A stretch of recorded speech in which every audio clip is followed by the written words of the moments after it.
Hey there everyone, and welcome back again to the CRM Carpenter tutorial series. So in this tutorial, we're going to unlock one of the most powerful features in Soho Analytics. And yes, it is the aggregate formula. So before we jump in, let me quickly explain what an aggregate formula actually is. So an aggregate formula on the other hand works across multiple rows, summarizing, grouping, or computing values across your entire dataset just like a data set we have in here, the product sales by region. And think of functions like sum, average, count, max, mean. These are the building blocks of aggregate formula.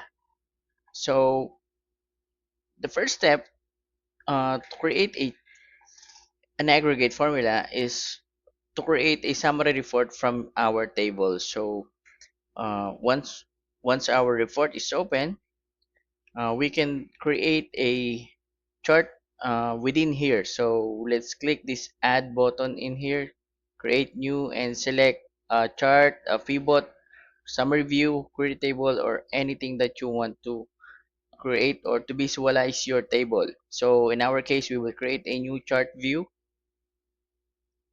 So here in our left side panel, this displays all the column data we have in here in our table data. So as you can see, we haven't have here the uh, average data column. So that's the first formula or one of the foundation of formulas that we will create. So just click the add aggregate formula, and here in this space we will write down our formula. So one of the basic is the average. So from here in the functions, let's click the average, and inside this average we will find uh, what data will be used. So in our case we will use the unit price, and let's provide a name, average unit price. And so average represents percentage, so let's change the data type fixed to percentage, and let's click save. And then so we can use now the aggregate formula as data when whether we want to place it in our y-axis or x-axis. So let's try here in our y-axis, and let's click here to generate the graph, and you can see that it shows or display the average unit price of all unit price we have in our product sales. So we will now group it by product. So just drag it on our x-axis, drag the product, and there you have it. Every product has its own average unit price,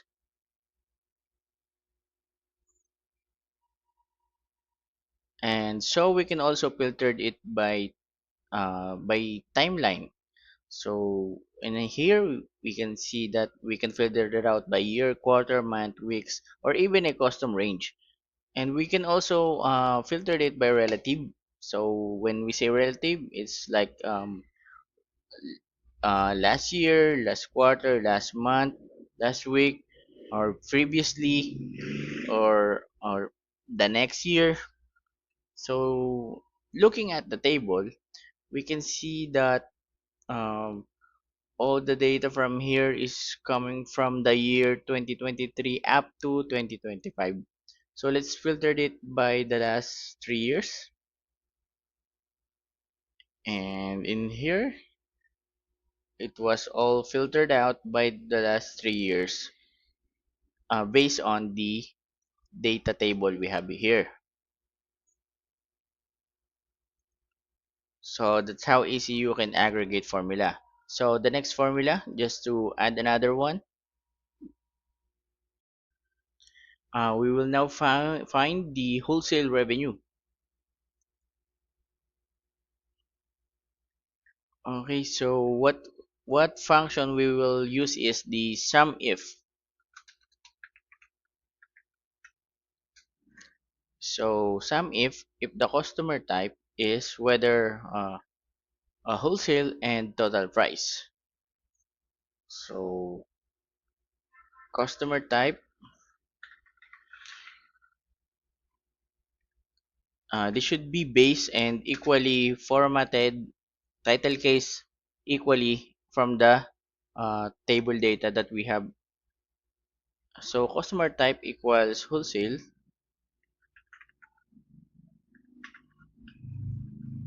and don't forget for every type of uh, for example, this customer type, wholesale, it should always be inside a single quote just to make it a string form. And the other is the total price. And let's give a name for it.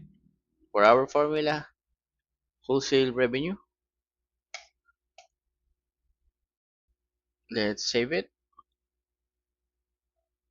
Oh, there's a error. So it might be falling on this one. That should be uh, double quote. Let's click save. And there we have it. We have successfully saved the other aggregate formula, which is the wholesale revenue.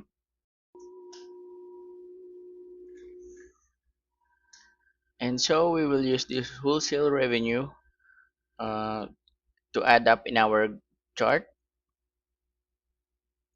So let's generate in here. And so you can see that whenever you hover to the graph, to the bar, it also shows the wholesale revenue per product. So it has its different color uh, based on our legend. So based on the amount of wholesale revenue that we have. And so let's name this chart as average unit price and wholesale revenue amount.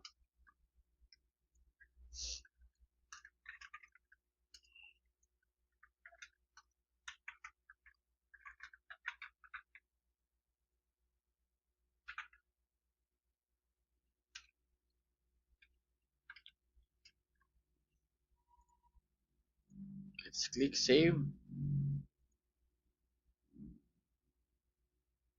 and click the view mode. So right there, we have just created and added an aggregate formula that we haven't found in here. So if you feel your data is missing something or that needs a required data, you can use the aggregate formula. So thank you for watching in this video. Hope that you have learned that your and created your first aggregate formula as well. And hang on for more tutorial videos. And thank you and have a nice day.